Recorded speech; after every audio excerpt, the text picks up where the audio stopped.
Hello everyone, today we're going to be taking a look at a scenario where Swaziland starts over. In the last episode we saw quite a bit happening, like the discovery of Africa, more discovery up into Germany, the new purple country, the Albanians expanding a little up north, as well as the new French country. If you guys enjoy this episode, make sure to hit the like and subscribe button. Turn on notifications so you don't miss an episode, and let's get right into it. So over here in Turkey, we're going to see more exploration, and as they explore, um,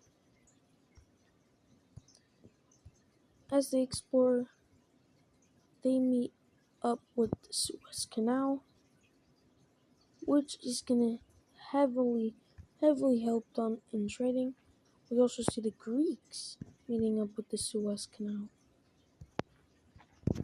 So now we got that.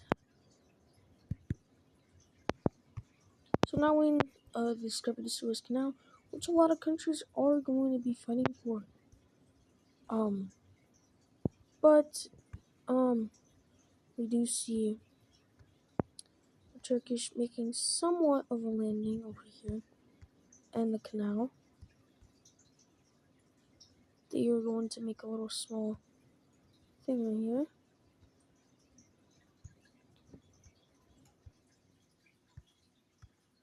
But no one is capable of doing that right now, as they found a species of animal, the dodo bird. So in this series, the people don't actually kill the dodo bird, unlike in the real world. They're actually going to keep them as pets. They can feed them, all stuff like that.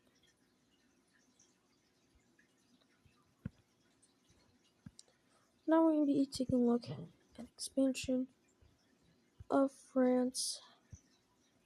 They're going to move up a teeny bit to southern Belgium. Now we're going to be taking a look at the discovery of Britain. The French are the one that discovered it. They didn't discover too much. A little bit. Over here, the French discovered Ireland.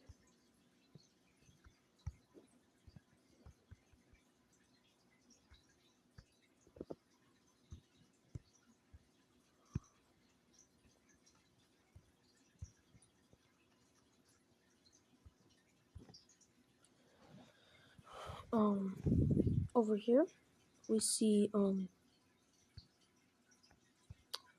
the Romans expanding.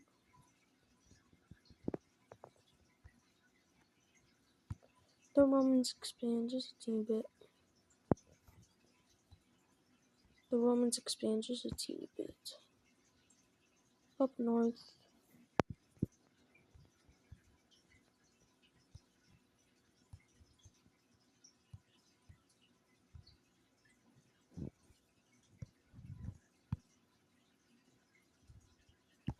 Over here, we see the Bulgarians expand.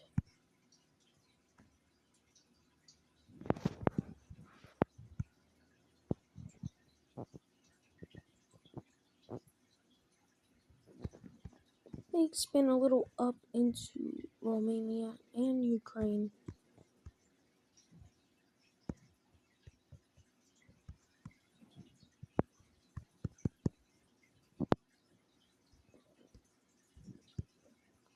Now we'll be taking a look at our first war.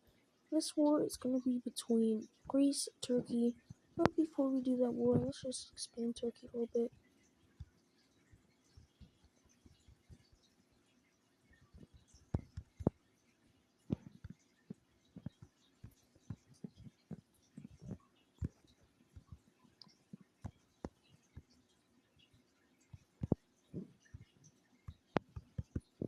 Okay, so now that we got that, let's do the invading.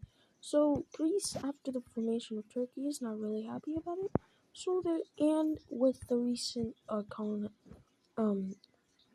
in Suez Canal, this kind of blocked the Greeks from getting any access from this. It was kind of their fault. as they weren't able to reach it. Time, um, they also didn't colonize all of Turkey in time. It's kind of dumb because they were focusing more on Albania. Even Albania even stated in one of their speeches that they were going to expand until they want to, and that's not going to be until 30 years. So, yeah. Greece kind of wasted their time and thought they were lying because they're their mortal enemy, even though Albania is literally like the most chillest country out of all of these. So, we can see the Greeks invading into Turkey as well. Armies aren't this big in the series, so we aren't gonna see that much push. The also yeah before power rankings, number 1 Iberia, number 2 Rome, number 3 France, number 4 Albania, number 5 Greeks, number 6 Turkey, and number 7 Bulgaria. Back into this war. As we can see, we see that the goal of Greece is trying to get to the capital, as well as gaining trying to take their access away from the Mediterranean Sea.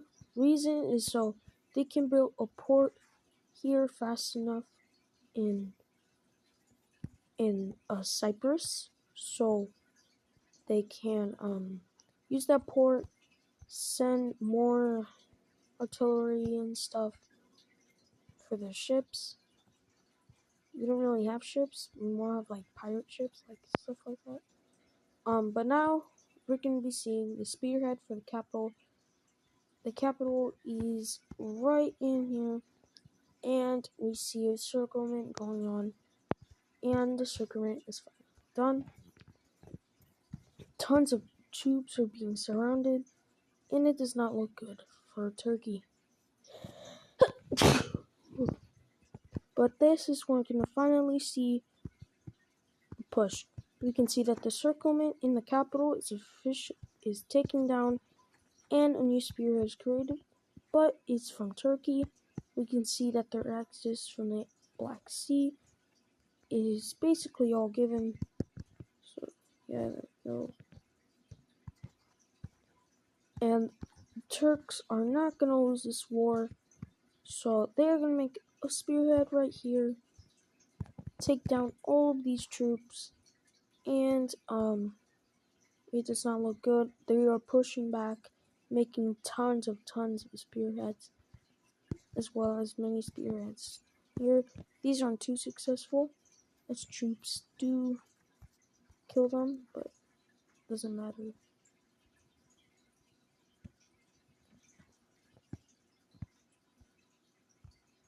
As we can see here, all these troops are taken down, and the Greeks finally surrender. Now we'll be taking a look at this peace treaty.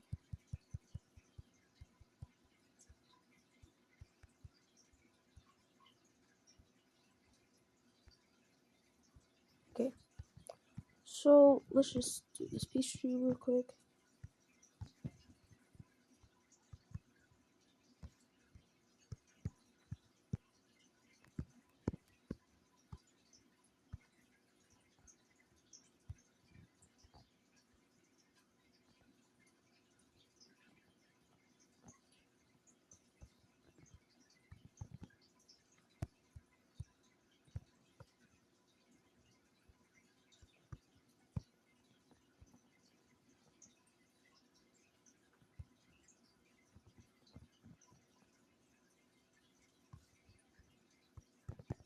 So in this peace treaty, we can obviously see that the Turks did take a majority of the southern land.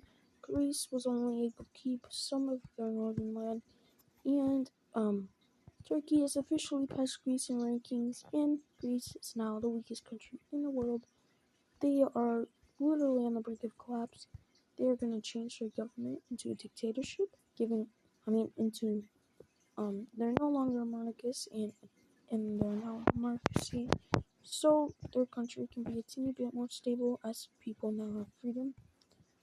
Talking about ideologies, I'm about to give technologies out of all these countries. Iberia, full monarchist as well as expansionist. France, expansionist. Rome, full and expansionist. Albania, Democrat. Greece, Democrat. Bulgaria, Democrat. And full-on monarchist. So yeah, those are all the ideologies. Now we're going to be taking a look at some new nations, but we can see that a lot more land into Poland. As we can see, all of Germany and Poland have been discovered, and now is the rise of so many nations. So let's just take a look at that.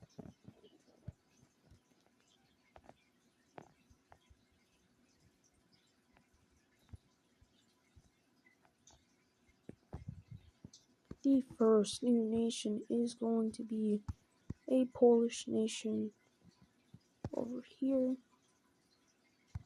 They're not going to be too big, just like that. Now we see a Netherlands nation.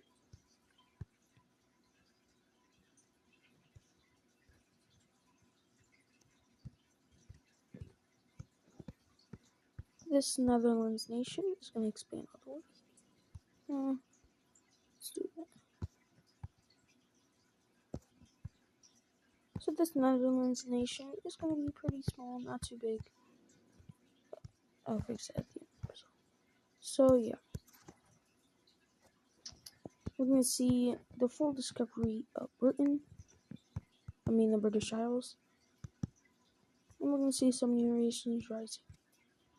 This being a little green nation forming over here in Ireland. You know what? They're just going to take up the whole island. Oh. How did that get there? We got a technical difficulty over here.